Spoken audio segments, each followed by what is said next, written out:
Bonjour à tous. On est quelques minutes en retard, on a laissé un peu de temps aux retardataires, mais je crois qu'on va commencer. Donc on va parler marketing automation aujourd'hui, on va parler performance marketing automation. Je serai accompagné de Laurent Olivier. Bonjour. Laurent Olivier qui dirige l'agence RSI, qui est un de nos partenaires sur ce programme All-in-One Automation, ou ce qu'on a appelé ici le marketing automation all-inclusive, c'est-à-dire clé en main. Ce que je vous propose, c'est de commencer d'abord par partager quelques constats. Premier point pour que tout le monde comprenne les premiers constats qu'on va partager. Je reconnais quelques visages qu'on a déjà croisés ce matin dans notre premier atelier. Je m'excuse pour les redites. Est-ce que parmi vous, vous connaissez déjà Nomination ? Levez la main ceux qui connaissent Nomination. Moi, je le connais. D'accord. Alors, effectivement, ce n'est pas forcément une marque aussi reconnue que Microsoft, mais vous nous connaissez déjà forcément à travers, par exemple, le carnet, qui est le fameux carnet qui est publié par les Échos. Ça, c'est nous qui le réalisons. On va voir qu'on fait beaucoup plus de choses que ça. Notre métier chez Nomination, on va en parler, c'est la collecte d'informations sur les décideurs opérationnels des entreprises. On va du grand patron jusqu'au N-5, N-6. Et on va récupérer l'équivalent d'un CV sur ces gens-là. On va suivre leurs mouvements et on va suivre l'actualité de ces gens-là et de leur entreprise. L'idée, c'est de vous aider, vous, direction commerciale et marketing, à adresser la bonne personne au bon moment avec le bon message. Donc une fois qu'on se dit ça, déjà le sujet marketing automation, il prend du sens. Avant de rentrer dans le détail, on voulait partager un constat, Laurent et moi, avec vous. Un constat sur la qualité de ces données que vous pouvez trouver aujourd'hui et que vous exploitez et qui impactent directement la qualité de vos propres bases et évidemment la performance de vos opérations. Alors notre métier, il nous place idéalement dans un poste d'observateur de la qualité de ces informations, à double titre. D'abord parce que ça fait 14 ans chez Nomination qu'on les collecte, ces informations, et ensuite ça fait aussi plusieurs années qu'en travaillant avec vous, on travaille sur vos bases de données, on les diagnostique, on les audite, on les fiabilise, et donc on connaît aussi, en moyenne évidemment, les défauts, les impacts de ces défauts de qualité sur vos bases. Alors qu'est-ce qu'on constate concrètement ? Sur la gauche, vous avez des notions d'obsolescence programmée, entre guillemets, de ces données qu'on trouve sur les entreprises et sur les contacts opérationnels. On constate, nous, qu'on a 30% des informations qu'on peut trouver sur une entreprise qui vont changer au cours des 12 prochains mois. Parce qu'une entreprise, ça vit, ça naît, ça meurt, ça déménage, ça change d'activité, ça se fait racheter, ça change de participation dans un groupe. Donc il y a beaucoup de choses qui changent. Sur la partie contact également, ça change. On a un turnover moyen de 23 à 26% selon les fonctions. C'est des choses qu'on observe, nous, chaque année, via une publication que vous pouvez consulter chez nous sur notre site internet qui s'appelle Mobicadre, qu'on publie maintenant depuis 9 ans chaque année avec Deloitte, où on a tout un baromètre, entre guillemets, de l'évolution des cadres en France. Donc ça bouge. Un cadre en moyenne, aujourd'hui, il reste 3,9 ans en poste. En moyenne, encore une fois. Et puis on constate aussi qu'on a de plus en plus de personnes qui interviennent dans un cycle de décision. On enfonce une porte ouverte quand on dit ça, mais il y a une réalité, comme on le voit depuis 4 ans, ça augmente. Parce qu'il y a beaucoup plus d'influenceurs, on ne décide pas avec une seule personne. On a aujourd'hui en moyenne 4 à 5 personnes qui sont associées à une décision, donc il faut les connaître. Et puis souvent nos clients nous disent, à raison d'ailleurs, aujourd'hui on utilise beaucoup LinkedIn pour trouver des contacts. Et c'est bien, c'est bien, mais ça ne fait pas tout, parce que LinkedIn c'est un très bon outil de réseau social. Ce n'est pas un outil d'efficacité commerciale. Concrètement, ce qu'on constate, nous, quand on compare les profils qu'on collecte, et nous on les collecte en interviewant directement les personnes qu'on a en base, et qu'on compare ça avec leur profil LinkedIn, vous le constatez, on voit 37% d'informations qui sont soit obsolètes. On a tous, je pense, des connexions ou des amis qui n'ont pas mis à jour leur profil LinkedIn depuis pas mal de temps. Enfin, en tout cas, moi, c'est mon cas, donc j'espère que je ne suis pas tout seul. Il faut me le dire. Et puis, on a aussi beaucoup d'informations erronées. On a 30% de diplômés HEC en plus sur LinkedIn que par rapport à la vraie base d'HEC, par exemple. Ça va très vite. Qui a fait HEC ? On va vérifier. Et puis sur LinkedIn, on n'a pas tout non plus, parce que sur LinkedIn, nos clients, ce qu'ils cherchent, c'est d'abord des personnes en capacité de prendre une décision. Donc c'est très vite du cadre supérieur, voire du dirigeant. Et ces gens-là, comme vous le voyez, pour une grande partie d'entre eux, ben, ils ne sont pas sur LinkedIn, ils ne veulent pas y être. Nous, on les a. Alors au final, ça a quel impact sur vos bases? Très simple. On le voit sur la partie droite. Vous avez du mal évidemment à gérer ce flux permanent de modifications. Donc on a des doublons assez importants au niveau des comptes. On a des informations erronées, notamment sur les rattachements par groupe, quand vous travaillez sur des grands comptes par exemple. Au-delà du taux que vous avez ici, en termes d'incomplétude, nous en moyenne on voit qu'il manque entre 30 à 40% des filiales sur les comptes que vous travaillez. Donc il y a évidemment une perte de potentiel et d'efficacité liée à ça. Sur les contacts, on voit aussi que cette vivacité des contacts, elle vous impacte aussi directement. Selon les types de fonctions que vous adressez, nous, on constate, quand on diagnostique vos bases, que 14 à 24% des contacts ne sont plus en poste. La bonne nouvelle, c'est que nous, on sait où ils sont et on connaît leurs remplaçants. Et puis, on a aussi effectivement des défauts au niveau des emails que vous utilisez qui sont soit carrément pas renseignés, soit qui sont faux, soit qui pourraient être bons si on partait dans l'absolu, mais qui ne sont pas bons pour les joindre vraiment, parce que à un certain niveau de responsabilité dans certains groupes aujourd'hui, pour éviter justement d'être trop contacté, on a l'adresse publique et puis on a la vraie adresse. Et puis, on parlait tout à l'heure du fait qu'il y a de plus en plus d'interlocuteurs adressés pour prendre une décision. Ce qu'on constate en moyenne, là encore, c'est que dans vos bases de données, vous avez entre 1 à 2, j'ai mis 1,5, c'est pas parce qu'il y a une grande personne et une petite personne, c'est 1 à 2 personnes qui sont associées à... Bien, ça fait sourire ça. C'est parce qu'aujourd'hui, vous avez entre 1 à 2 personnes, 1 à 2 contacts par compte, là où en moyenne, il en faudrait 4 à 5. Donc évidemment, ça vous impacte directement là encore, quand il s'agit de travailler en amont un compte pour être sûr d'être bien placé dans un appel d'offres, déjà être consulté, ensuite être bien placé, faire en sorte d'avoir un référencement actif auprès de toutes les personnes capables de prendre une décision, et plutôt effectivement en votre faveur. Donc au final, les deux impacts que vous voyez ici sont très simples. C'est que dans vos bases de données, on constate que quand on cumule tous ces défauts, vous avez 20% de vos bases qui ne sont pas exploitables, donc ils vont fausser dans la même proportion l'estimation de potentiel que vous allez pouvoir en faire, les objectifs que vous allez vous fixer, les dépenses marketing que vous allez réaliser et encore plus, évidemment, les retours que vous allez obtenir. Et in fine, en termes de retours, là encore, quand on regarde sur une base 100, si on vous donne aujourd'hui 100 prospects à travailler, on constate que, in fine, avec les méthodes actuelles et avec l'état de vos bases, on arrive au maximum à 1% de conversion. Alors, comment on peut dépasser ça ? Est-ce que tu veux peut-être ajouter un constat côté RSI ? Alors bonjour, moi je suis Laurent Olivier, le directeur général de l'agence RSI. C'est une agence de marketing, communication 100% B2B.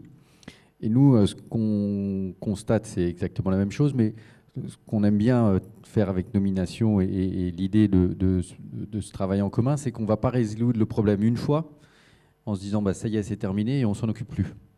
On va mettre en place une démarche, c'est pour ça qu'elle s'appelle Automation, qui va automatiser une mise à jour permanente et qui va maintenir à jour cette base de données pour qu'on puisse déclencher après les bons messages au bon moment. Voilà, c'est ce que pour moi est le sujet principal. C'est pas de traiter une fois tout ça et de se dire ça y est, le sujet base, check, c'est fait et on passe à autre chose et au message par exemple. C'est de se dire on va mettre en place une mécanique qui va en permanence faire en sorte que la base s'auto-nettoie, s'auto-enrichit, s'auto-élimine et qu'on ait quelque chose de dynamique pour que, à la réalité de la vie de ce qui se passe dans l'entreprise, la base sur les segments identifiés va venir s'enrichir et se nettoyer d'une manière dynamique. Alors avant d'aller plus loin sur la façon dont avec RSI on adresse effectivement ces problèmes de mécanique récurrente, on voulait simplement aller un peu plus dans le détail du métier de nomination pour que vous compreniez comment on met en place ces solutions. Très rapidement, je vous rassure, on va faire synthétique. Alors, on a une mise en forme des slides je m'en excuse, qui saute un peu d'une salle à l'autre en fonction de la projection. Enfin, on va comprendre le message. Chez Nomination et avec l'aide d'RSI sur ces programmes Automation, l'objectif, comme le disait Laurent, c'est de mettre en place une mécanique autour d'une équation qui n'est pas nouvelle, qu'on va faire en sorte justement d'automatiser, de systématiser, d'industrialiser, qui est l'équation de la bonne cible, la bonne information au bon moment. Quand on détaille cette équation, elle n'est pas si simple que ça en réalité, parce que la bonne cible, on constate que, comme vous l'avez vu tout à l'heure avec les chiffres, déjà dans vos bases, c'est difficile de l'avoir. C'est difficile de l'avoir, comme le disait Laurent, en permanence. C'est difficile d'avoir toutes les informations nécessaires pour identifier non seulement toutes mes cibles, mais en plus de ça derrière, être capable de les segmenter efficacement, parce qu'on sait que plus le message est personnalisé, plus on a de retours de performance. Identifier ceux qui ont des potentiels plus importants que d'autres, parce que forcément, il y a une logique de priorisation qui va s'imposer rapidement. Derrière, il y a la question de pouvoir les contacter efficacement là encore. Et puis, une fois qu'on les connaît, comment leur parler ? Vous avez peut-être constaté qu'il y a quelques années, on écrivait à l'entreprise Trucmuche à l'attention du directeur financier. Et depuis quelques années, on écrit plutôt à Thierry Dupont, directeur financier de l'entreprise Trucmuche. Donc on a inversé complètement et on est dans une relation business to people beaucoup plus que B2B. Donc l'idée, c'est là encore de bien connaître non seulement la fonction de la personne, le profil du compte, mais aussi le profil de l'individu, parce qu'en fonction de ce profil, il n'aura pas forcément, lui, à titre personnel, les mêmes appétences. Donc être capable aussi d'adapter l'information. Et puis le bon moment, parce que souvent, ce qu'on constate avec Laurent sur les projets qu'on met en place chez nos clients, c'est que nos clients, ils connaissent très très bien leur bon moment. Je sais quand je lance un produit, je sais quand je monte un événement, ça je le sais. Sauf que vos clients, ce qui les intéresse, c'est pas tellement ça. Ce qui les intéresse, c'est leur moment à eux. Quand eux, ils ont un projet, quand eux, ils vont avoir besoin justement de solutions comme les vôtres. Donc l'idée, c'est d'accompagner nos clients dans la compréhension de ces signaux d'achat, de ce qu'on appelle nous des signaux d'affaires, de ces bons moments, de ces moments de vie, pouvoir les capter et pouvoir y associer le bon scénario, et être capable du coup d'engager ce dialogue de façon pertinente. Je sais pas si tu veux rebondir. Alors, on peut dire un mot sur pourquoi on est obligé de faire tout ça. C'est globalement les emailing ne fonctionnent plus si on ne s'impose pas une certaine discipline qui est j'arrête de faire de la masse et j'essaye plutôt de faire du spécialisé, du personnalisé, et donc d'être le plus contextualisé, d'écrire au bon moment, voilà, parce que l'emailing sinon ne fonctionne plus, c'est clair, vous l'avez tous constaté, envoyer des grosses quantités d'emails, on se fait plaisir, mais on a des remontées qui ne sont pas obligatoirement les bonnes, donc il faut mieux travailler un peu plus en chirurgical, mais en faisant aussi de l'automatisation, parce que refaire des campagnes en chirurgical, c'est difficile de trouver de la rentabilité pour aller adresser 10 personnes qui sont les bonnes personnes au bon moment avec la bonne information, mais on ne va pas créer un emailing spécifiquement pour ça, donc on va essayer d'automatiser. Et c'est un peu ce qu'on essaie de mettre en place dans ces mécaniques-là, où on va détecter que la bonne information, là, à la bonne personne, et au bon moment, et on déclenche le bon message. C'est peut-être le dernier carré qui manque, c'est-à-dire qu'en plus, il faut pousser le bon message. Alors pour terminer sur la façon dont on nourrit cette équation, et pour être un poil plus détaillé sur le métier de nomination, donc là on a encore la mise en page qui saute un peu avec la projection, mais on va comprendre. Ça, c'est le périmètre, le terrain de jeu entre guillemets de nomination, le périmètre qu'on couvre aujourd'hui avec notre base de données. On va couvrir les entreprises en France sur lesquelles on commence à avoir évidemment des organigrammes, des populations avec plusieurs décideurs, plusieurs influenceurs. Concrètement, le curseur, en moyenne, il est aux alentours de 50 personnes. En dessous de 50 personnes, le décideur, c'est le patron. Le patron, il y a un truc qui marche super bien, ça s'appelle société.com, par exemple. En tout cas, c'est ce qu'on appelle le dirigeant statutaire, la personne qui a créé la société. Donc là, on parle d'une petite structure, on parle d'un boulanger, on parle d'un artisan, on parle d'une toute petite boîte. Il y a vraiment pas de problématique particulière pour identifier la personne. Et là, on travaille avec des partenaires qui couvrent cette cible-là quand il y a besoin de l'adresser. Chez Nomination, on va se concentrer sur les entreprises qui représentent 80% de l'activité économique en France, donc là où en réalité vous faites votre business. Les sociétés généralement de plus de 50, ça ne veut pas dire qu'on n'en a pas en dessous, mais c'est là-dessus que se concentre la population des décideurs. Et on va capter là-dessus 230 000 personnes qui vont du grand patron jusqu'au N-5, N-6. Ça peut être un chef de projet chez L'Oréal, 26 ans, avec déjà 300 000 € de budget à engager. On va couvrir tous les métiers. Et on va récupérer sur ces gens-là l'équivalent d'un CV. Alors comment on fait ça ? On fait ça avec une collecte d'informations. On va travailler avec un peu plus de 1000 sources d'informations. Donc on va travailler avec des sources d'informations publiques, qui sont des référentiels connus, comme l'INSEE par exemple, l'INPI, BALO, BODA, qui sont des colonnes vertébrales en termes d'informations sur les comptes. Mais ce qui nous intéresse, vous l'avez compris, c'est surtout le muscle qui va autour de la colonne vertébrale. Donc ce muscle, on va le chercher avec des sources qui sont souvent inédites et exclusives. Tout à l'heure, on parlait du carnet des échos. Ce carnet, on le fait pour une centaine de médias aujourd'hui. On le fait pour Challenge, pour Capital, pour DAF Magazine, Décision Achat, pour actionco.fr. Je ne vais pas citer les 100. Mais c'est vraiment cette logique de gérer leur communiqué de presse. Quand vous avez aujourd'hui une nomination dans les échos, le communiqué de presse, il arrive à une adresse mail qui est leséchos@nomination.fr. Donc ça arrive chez nous en fait. Donc on a cette source-là. On va également gérer les annuaires des anciens des grandes écoles. On va gérer les annuaires de membres des associations professionnelles, comme la DFCG pour les DAF, la CEDAF pour les acheteurs, le Syntec RH pour les contacts RH, etc., etc. Et puis on va avoir aussi d'autres partenaires sur des données plus précises. Les budgets de dépenses informatiques et télécoms des entreprises, les informations sur les budgets de dépenses médias des entreprises. Donc des partenaires qui vont également nous apporter des données complémentaires très, très segmentées, très sectorisées. Et là-dessus, quelle que soit la source, on va bien sûr avoir une couche technologique, des technologies qui nous permettent d'aspirer entre guillemets ce qu'on peut trouver sur des sources digitales, des technologies d'analyse sémantique, parce que quand il y a du volume, il faut bien faire un premier traitement. Mais chez Nomination, on croit que la technologie ne peut pas tout faire, parce que ce qui nous importe, c'est de vous apporter de la pertinence. C'est bien l'exhaustivité d'information, c'est bien le volume. Ce qui est surtout important, c'est d'avoir une information qui soit qualitative, donc que vous allez pouvoir exploiter, et qui soit pertinente pour vous. Et pour ça, on n'a pas trouvé mieux que l'intelligence humaine. Donc chez Nomination, on a 40 enquêteurs qui sont des gens qui sont formés pour ce travail-là, qui vont vérifier chaque information, qui vont la reformuler, parce que vos métiers, ce n'est pas de lire la presse toute la journée, c'est plutôt d'en exploiter la substantifique moelle, ce qui a du sens pour vous. Donc on fait une synthèse pour que vous puissiez l'exploiter. Et puis derrière, on va aussi vérifier le parcours des personnes qui sont dans notre base, tout simplement en les contactant, les interviewant. Donc chaque personne chez nous est interviewée quand elle rentre dans notre base. Et ensuite, une fois tous les 10 mois minimum, on fait une mise à jour en la contactant là encore.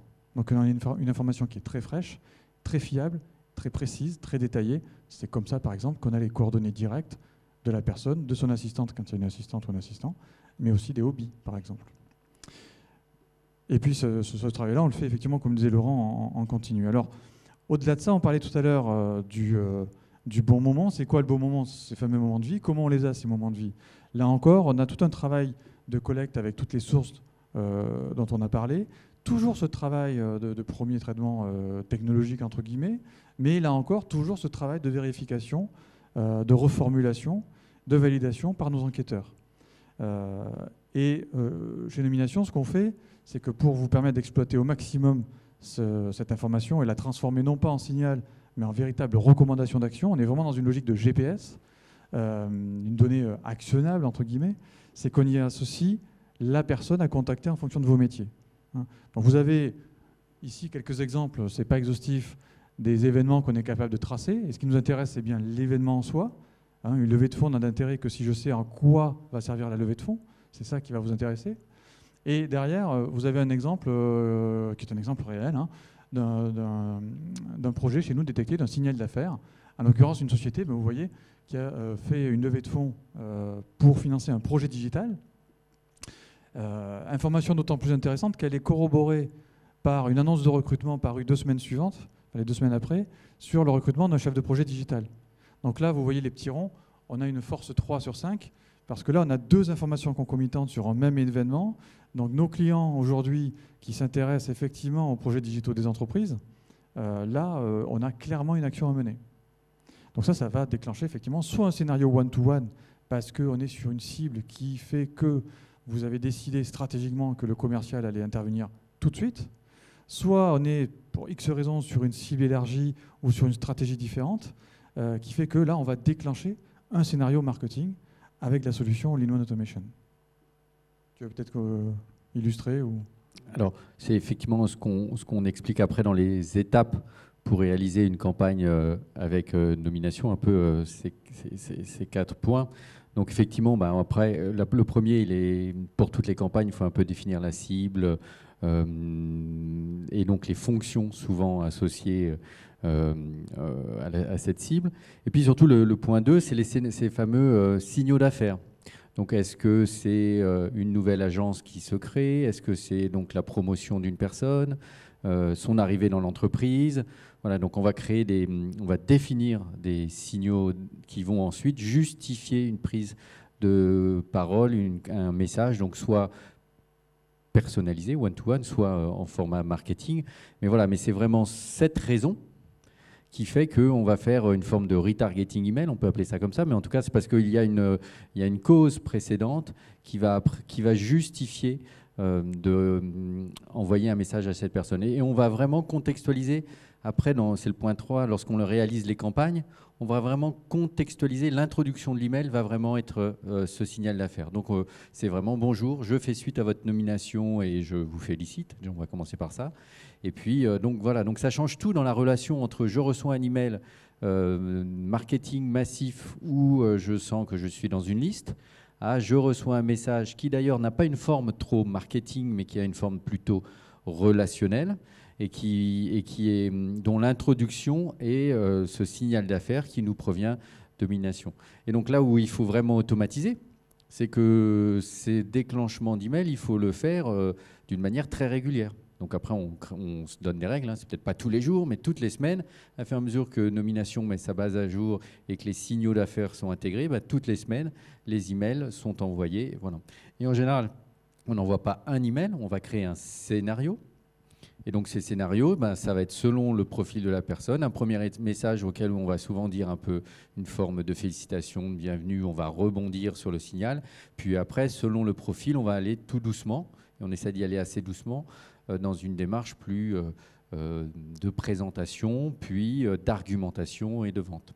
Et après, là, on essaye de séquencer par rapport à un timing où on se dit j'arrive dans une fonction, c'est pas la semaine d'après où je vais tout de suite acheter je vais tout révolutionner. Voilà, il y a un temps qui est une période d'essai. Voilà, en tout cas, donc il se passe quelques mois. Et donc pour le 4e point, convertir plus, on essaye de bien ajuster un peu ce timing. Donc souvent on laisse passer quelques mois et donc qui permettent de créer un début de relation. Et après, plus naturellement, on va passer dans une étape d'argumentation et de conversion. Voilà, donc c'est vraiment ces 4 points de la mise en place qui s'automatisent et qui fait qu'on crée une relation commerciale individualisée grâce aux signaux d'affaires et grâce à cette base qui est mise à jour automatiquement.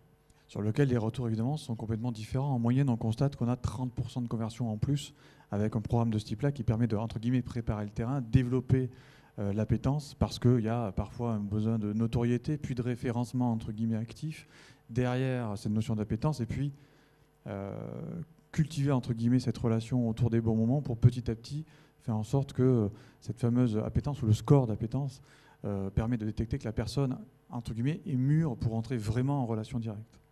Alors pourquoi est-ce qu'on a mis ça en place? Pour une raison très simple, c'est qu'en fait nos clients respectifs, surtout direction marketing, n'ont pas été insensibles évidemment à la vague marketing automation. Pardon? Oui. Oui, alors évidemment, c'est des chiffres sur lesquels on va en reparler. Tout ne se fait pas simplement en activant notre projet. Comme on dit, c'est un projet à deux. À un moment donné, il y a la qualité de votre offre, il y a la qualité de vos commerciaux. Donc c'est vraiment un projet qu'il faut piloter. Et on va beaucoup parler d'adoption, de bonnes pratiques. C'est une culture un peu différente. On sort complètement, comme les ailerons, de la culture de masse. Donc il faut éduquer non seulement son marketing, pour travailler de façon ciblée, personnalisée, parce que dès qu'on personnalise, on rentre dans une logique de contenu et de scénario. Et ce contenu et ces scénarios, on y travaille avec RSI parce que il faut en disposer, donc c'est rarement le cas. Et puis derrière, il y a aussi embarquer le commerce. Donc on va parler d'un terme que vous connaissez bien, je pense, et que vous vivez au quotidien, qui est le fameux alignement du commerce et du marketing. Là, vous allez voir que ça prend tout son sens. Parce que là encore, le commercial va devoir lui aussi rentrer dans cette culture de la démarche ciblée, avec un message personnalisé qui soit cohérent avec tout le programme marketing qu'on a entrepris sur ces différents contacts auparavant. Alors, on disait effectivement pourquoi on a mis ça en place, parce que nos clients qui du coup, eux, ont commencé à s'équiper avec ces solutions de marketing automation ou qui voudraient s'en équiper, qu'est-ce qu'on constate? C'est qu'ils nous appellent en disant « Voilà, je suis très content, je viens de m'équiper d'un outil de marketing automation. » Donc il y en a plusieurs sur le marché, hein, quel qu'il soit, on va dire. Et puis je constate en fait que c'est pas si simple en fait, parce que paramétrer les scénarios, c'est pas simple. Deux, c'est ce qu'on disait tout à l'heure, les scénarios pour les déclencher, il faut des signaux. Les signaux, moi je connais les miens, mais je connais pas tellement ceux de mes concurrents, enfin ceux de mes clients, pardon. Je peux les intuiter au mieux, mais alors les capter régulièrement, c'est autre chose. Et puis derrière, il me faut des contacts. Et puis les contacts, moi ce que j'ai, c'est dans ma base CRM. Puis c'est pas joli. Déjà, j'ai plutôt des contacts, et encore pas tous on l'a vu sur mes clients. Mais moi, ce qui m'intéresse, oui, ok, c'est développer mes clients, mais c'est aussi faire de la conquête. Et sur mes prospects, en fait, j'en ai pas beaucoup. Puis alors, ce que j'ai, la qualité est encore moins bonne que ce que j'ai sur mes clients. Donc, il me manque aussi des contacts. Et donc, du coup, est-ce que vous pouvez nous aider? Est-ce que vous pouvez me vendre une base contact avec de l'email? Ben non. Non, pourquoi? Alors déjà, comme le disait Laurent, parce que d'abord, c'est du sable qu'on va vous vendre. C'est-à-dire qu'en fait, il faudra le mettre à jour très vite. Et si vous ne le faites pas, la performance va se dégrader très rapidement, premier point. Deuxièmement, il vous en faut beaucoup des contacts. On l'a vu, il vous en faut 4 à 5 par compte.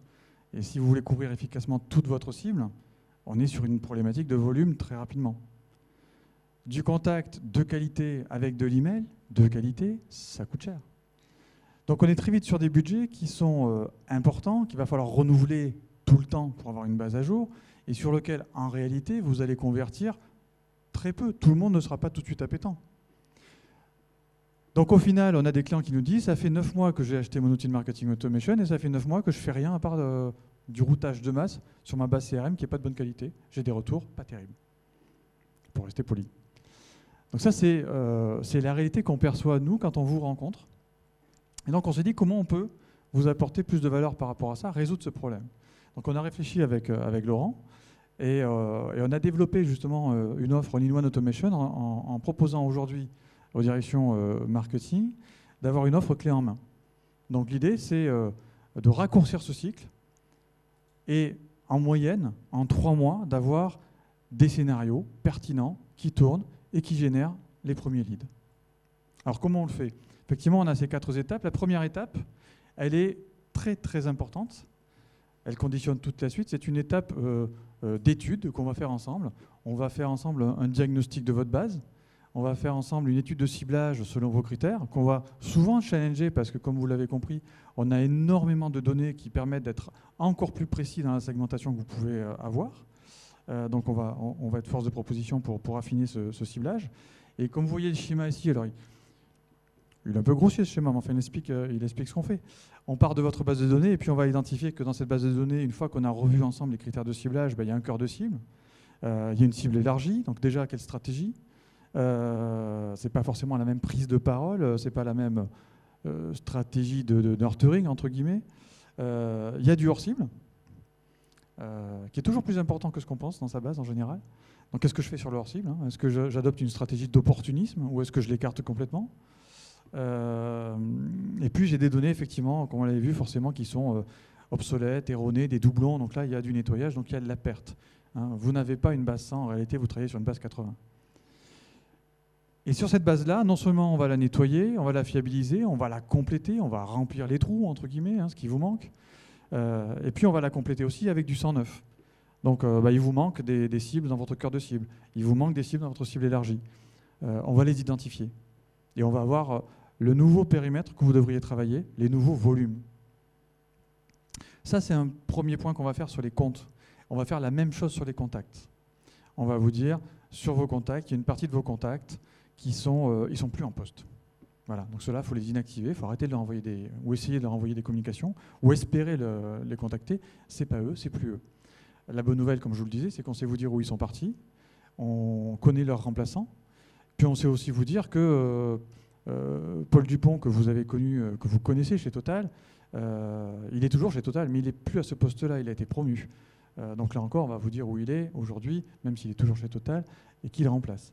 Donc on va déjà faire ce premier diagnostic. Pareil sur les cibles complémentaires, le 109, on va aussi faire ce travail sur les contacts et s'assurer qu'on va couvrir les 4, 5, 6 contacts nécessaires et pas simplement le contact qu'on pense être le bon et le seul. Et ce qu'on va faire là-dessus, c'est, pour terminer, c'est qu'on va regarder ce qui s'est passé sur les derniers mois. Ces fameux signaux d'affaires. Tout à l'heure, Laurent disait, on n'aura pas forcément le même scénario, la même stratégie, si on a 10 informations sur un événement par an que si on en a 1000. Donc ce qu'on fait, c'est qu'on regarde effectivement dans le rétroviseur et on se dit, sur les signaux qui ont du sens pour vous dans vos métiers, hein, des sens qui justifient une prise de parole, on en a eu combien sur les 12 derniers mois? Donc ça va nous permettre d'arbitrer sur les scénarios prioritaires qu'on va mettre en place et derrière, évidemment, travailler avec RSI sur le type de scénario. Je prends quelques exemples. Alors je reprends un exemple dont on parlait ce matin, ça ne concernera peut-être pas tout le monde dans la salle, je m'en excuse, mais c'est assez parlant, je pense. Ouverture de site. Il y a plein de métiers sur lesquels l'ouverture d'un nouveau site d'une entreprise, c'est une opportunité pour engager une conversation. Quand on voit effectivement qu'on a un client qui, sur son cœur de cible, a 900 ouvertures de site sur les 12 derniers mois, là, ça mérite effectivement d'industrialiser une réaction. On parlait tout à l'heure des mouvements. C'est le signal qui parle généralement le plus à tout le monde. Laurent en parlait tout à l'heure. La nomination. Quelqu'un vient de prendre son poste. On regarde combien, là encore, sur les 12 derniers mois, ça permet d'évaluer combien on va avoir à traiter dans les mois à venir et comment on va le faire, du coup. Et puis là encore, on s'assure de savoir le faire. Il ne s'agit pas de féliciter simplement, il s'agit d'engager une conversation qui va permettre derrière de dérouler un scénario avec une écoute maximale et pouvoir générer in fine un rendez-vous le plus qualifié possible. Donc là encore, quel est le chemin qu'on va prendre? Ce n'est pas forcément le même en fonction des types de contacts, en fonction des types de cibles. Donc ça, c'est un travail préparatoire qu'on fait ensemble. Juste pour finir, pour vous montrer à quel point ça devient très concret à cette étape-là, c'est qu'au-delà des 12 derniers mois, on regarde aussi les 4 derniers mois. Parce qu'un événement qui a eu lieu sur les 4 derniers mois, il est encore chaud, entre guillemets, donc vous pouvez encore l'exploiter. Donc là, il y a une campagne immédiate à faire avec du lead immédiat généré. Donc il y a un ROI, comme je vous le disais, qui est très rapide. Toutes les personnes qui ont été nommées sur les 4 derniers mois, en moyenne, elles commencent à prendre leurs décisions au bout de 3 à 4 mois. Donc c'est maintenant qu'elles vont commencer à consulter pour prendre des décisions. Donc c'est encore un bon moment pour les contacter. Donc ça, c'est aussi un point de départ où on n'attend pas les prochaines semaines de voir un petit peu ce qui va se passer et on fera un bilan dans 6 mois. On active tout de suite, on rattrape le temps perdu et tout de suite on génère une vague de ROI qui fait généralement plaisir à la personne chez vous qui a fait le chèque et qui fait plaisir aux commerciaux qui voient que ça fonctionne. Alors effectivement, derrière, c'est ce que je viens de vous dire, on travaille sur la sélection des signaux qui ont le plus de sens pour vous, on évalue leur volume et on conditionne derrière la façon dont on va les exploiter et quel contenu on va y associer. Donc là, je vais plutôt te laisser la parole. C'est vraiment ta partie. Voilà, effectivement. Donc c'est toute la partie liée à l'histoire, à l'émotion, à la démonstration, à l'argumentation. Hein, mais effectivement, c'est tout ce travail sur les scénarios qui correspondent aux signaux d'affaires. Donc là, on fait 2 choses. On essaye d'être le plus pertinent, c'est-à-dire de choisir quelques signaux d'affaires, néanmoins ne pas trop compliquer.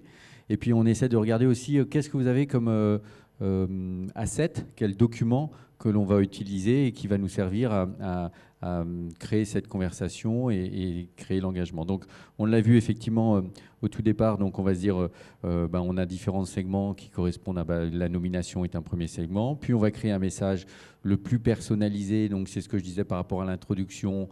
Après on va créer des mécaniques aussi de personnalisation, on va mettre le champ de l'entreprise, on va mettre des petits détails qui vont faire comprendre à la personne que néanmoins c'est pas un large emailing mais que c'est vraiment un emailing pour lui.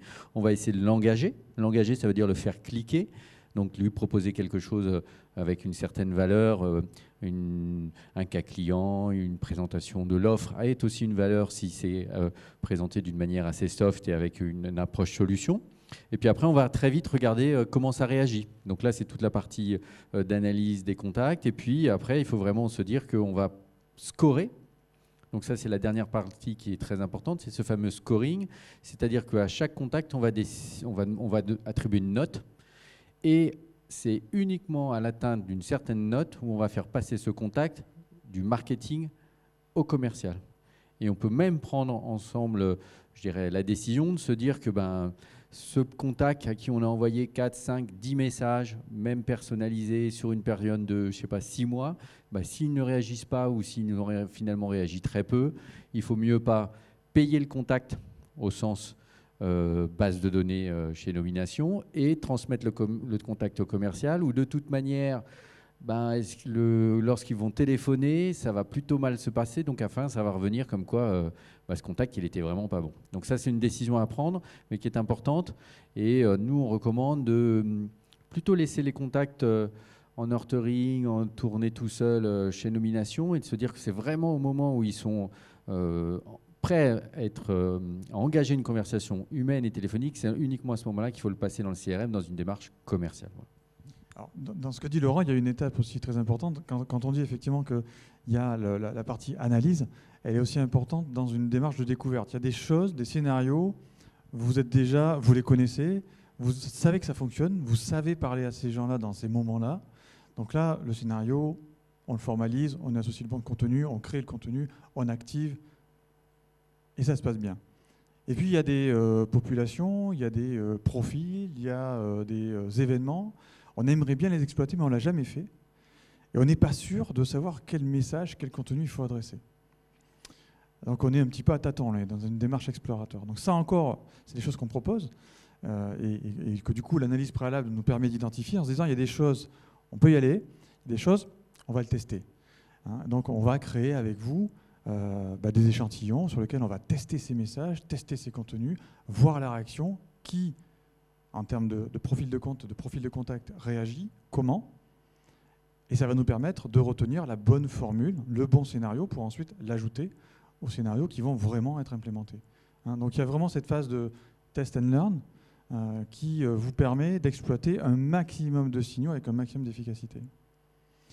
Alors, juste pour terminer, effectivement, le cycle, il ne s'arrête pas effectivement à cette logique de couveuse, à générer un score d'appétence en se disant ça y est, lui il est prêt, il faut l'appeler. C'est souvent un écueil qu'on rencontre avec nos clients. Et tout à l'heure, on parlait d'alignement commerce et marketing. Là, il prend tout son sens, cet alignement. On est souvent frappé, quand on monte ces projets, dans les premières réunions, d'être autour d'une table où on a tout le monde, sauf le commerce. Pourquoi ils n'ont pas là, le commerce ? Non, mais on verra plus tard. Ils recevront les leads, là, ils transformeront. Ça, c'est vraiment une erreur parce que généralement, le commerce, quand il n'est pas associé, il ne comprend pas le ciblage. Et donc, la première réaction, c'est de dire que vous n'avez rien compris au marketing. C'est pas ça nos clients. Bon. Donc déjà, il y a un consensus à obtenir et les associer dans cette logique de ciblage avec tous les éléments de segmentation qu'on a évoqués. Ça conditionne complètement la légitimité des leads que vous allez envoyer et donc l'exploitation que vont en avoir les commerciaux. Premier point. Je ne dis pas que vous êtes tous concernés. On a beaucoup de clients sur lesquels, entre guillemets, un commercial va nous dire tout ce qui vient du château, sous-entendu l'équipe marketing du siège, c'est n'importe quoi, on ne traite pas. Ça arrive encore fréquemment. Le deuxième point, c'est s'assurer que quand on renvoie un lead, la personne sache d'où vient ce lead. Quel a été le dialogue qu'on a entretenu avec cette personne pour être cohérent dans la prise de parole physique que le commercial va devoir engager. Et puis, un troisième point, c'est que le commercial, il doit lui aussi avoir tous les éléments pour être efficace dans le traitement du lead. Donc, recontacter une personne qui a démontré une certaine appétence au bout d'un certain scénario, c'est bien. Mais est-ce que j'ai les éléments pour la recontacter ? Est-ce que j'ai moi aussi les éléments pour personnaliser mon message au-delà de lui dire, bon, visiblement, vous êtes appétent à la série de contenus qu'on vous a envoyé. Est-ce que je vais vraiment parler à, prenons un exemple, un DAF de 50 ans qui aime la voile, qui a 3 enfants dans le BTP, à un DAF de 32 ans qui est un geek et qui aime tous les week-ends partir aux 4 coins du monde ? Peut-être pas. Donc l'objectif, c'est là aussi de transmettre le lead avec tous les éléments. Donc vous avez ici un exemple de fiche qu'on va trouver chez Nomination, qui est là c'est la forme web que vous trouvez sur notre portail web, mais vous allez pouvoir retrouver la même chose quel que soit le support, que ce soit un smartphone, un connecteur qui alimente directement votre CRM, vous allez retrouver les mêmes informations, sur lequel on va, comme vous le voyez, retrouver tout le profil de la personne, son parcours, sa formation, son actualité, ses coordonnées directes, ou bien les coordonnées directes de son assistante, pour pouvoir rapidement, efficacement le contacter. Hein, et donc derrière, vraiment, non seulement exploiter le lead, mais plus encore, le convertir avec un maximum d'efficacité. Donc le cycle, il s'arrête vraiment. Tout à l'heure, vous posiez la question, est-ce que la stat que je vous donnais, c'était une transformation marketing ou une transformation commerciale? Le but du jeu, bien évidemment, c'est d'arriver jusqu'à la transformation commerciale. Même si une première étape, c'est le lead, évidemment. Mais... Voilà, donc ça, c'est vraiment le cycle complet qu'on propose, vous voyez, donc avec un accompagnement jusqu'à cette phase de transformation commerciale. Et c'est vraiment l'indicateur qu'on se fixe, vous et nous, puisque, comme le disait Laurent, l'objectif, c'est pas de faire du one-shot, l'objectif, c'est de vous aider à mettre en place des pratiques récurrentes, permanentes, qui, en continu, activent, entre guillemets, ce flot de leads qualifiés. Est-ce que tu veux rajouter un point?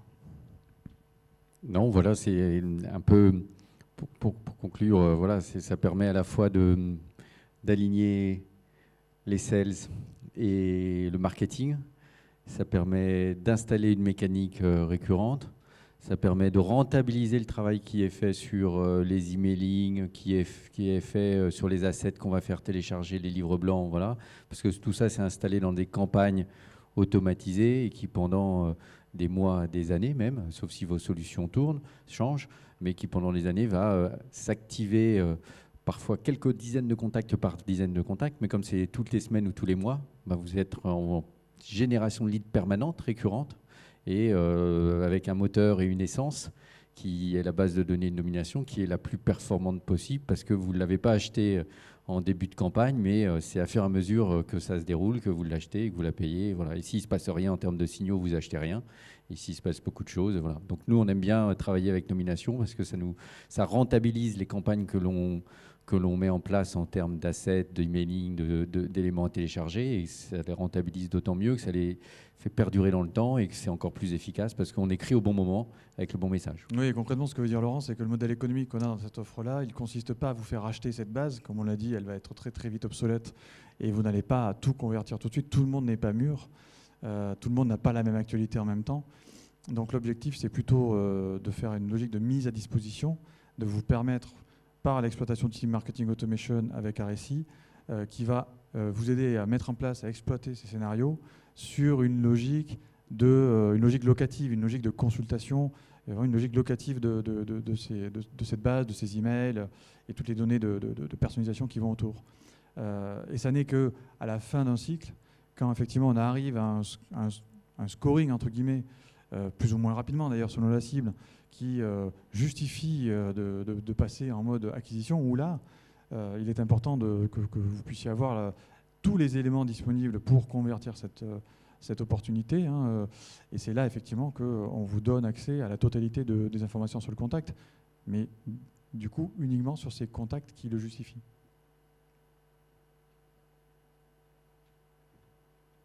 C'est un silence assourdissant, comme on dit. On est vraiment à la fin de la presse, je crois, parce qu'on a commencé un poil en retard, mais du coup, on est dans le timing. On a peut-être un peu de temps pour une ou deux questions. Est-ce que dans la salle, il y aurait une ou deux questions sur ce qu'on vient de vous présenter ou des commentaires? Madame?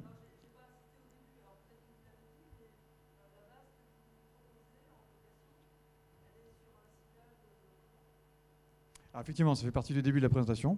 Il va falloir être là. Donc, nous, on va couvrir les décideurs opérationnels du niveau N au N-5, N-6, pour faire simple, toutes les entreprises de plus de 50 personnes, et également pour les entreprises de moins de 20 personnes, on va cibler tout ce qui va être start-up, e-commerce, société en forte croissance. Donc ça représente effectivement 50 000 entreprises et 230 000 décideurs. Je ne sais pas si ça répond à votre question. Ouais. Est-ce qu'il y a d'autres questions peut-être, monsieur? Les décideurs disent souvent qu'ils sont sursollicités par mail. Comment, sur cette base de 230 000 personnes,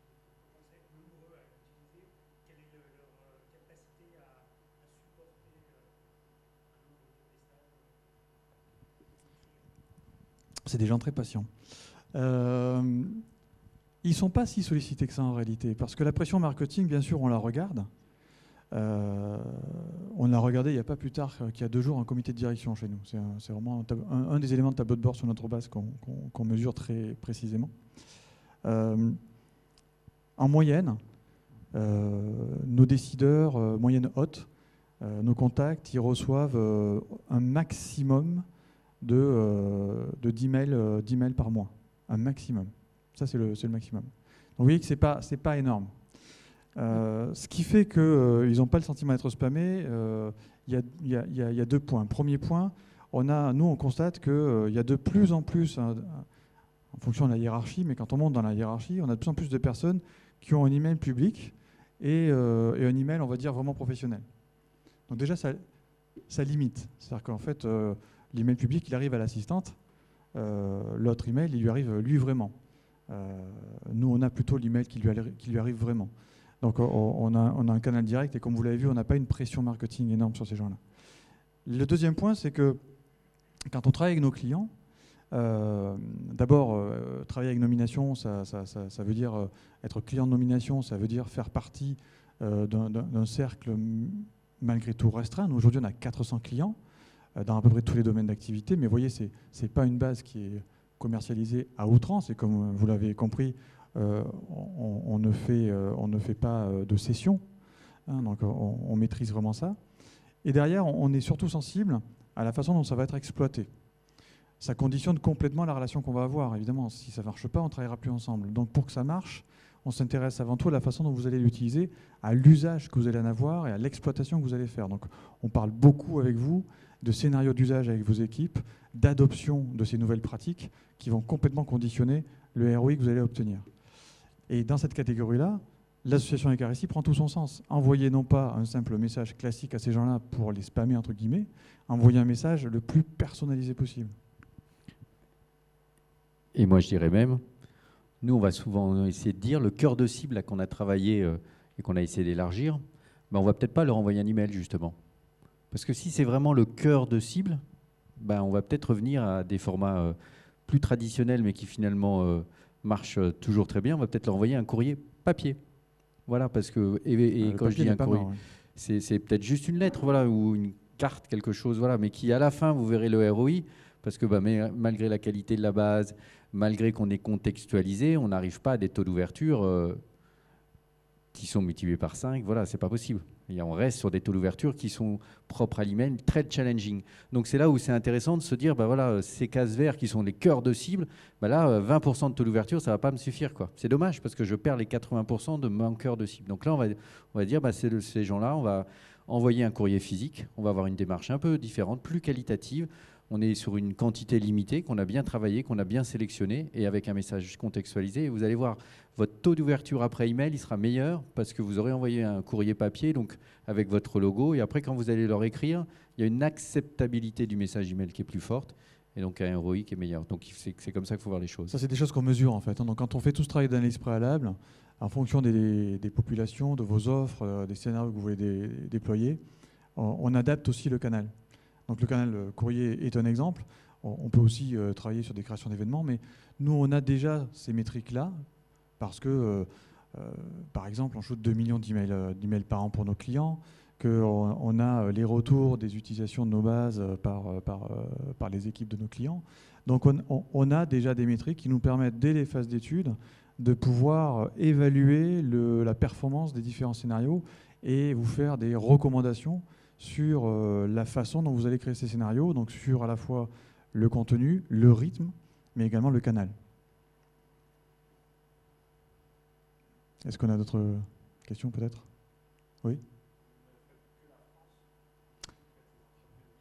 C'est une très bonne question. Donc monsieur ne travaille pas chez Nomination, hein, je vous précise. Oui, tout à fait. Aujourd'hui, on ne travaille que sur la France. Par contre, c'est une actualité brûlante chez nous, puisqu'on est en pleine préparation d'un déploiement à l'international. Donc on va annoncer, alors je le dis d'une petite voix parce que ce n'est pas encore officiel, mais on va annoncer sur la fin d'année 2016 l'ouverture de la Belgique. Et on a pour ambition, dès 2017, d'ouvrir 2 autres pays européens. Donc on est actuellement en pleine levée de fonds pour financer ce développement à l'international. Ouais.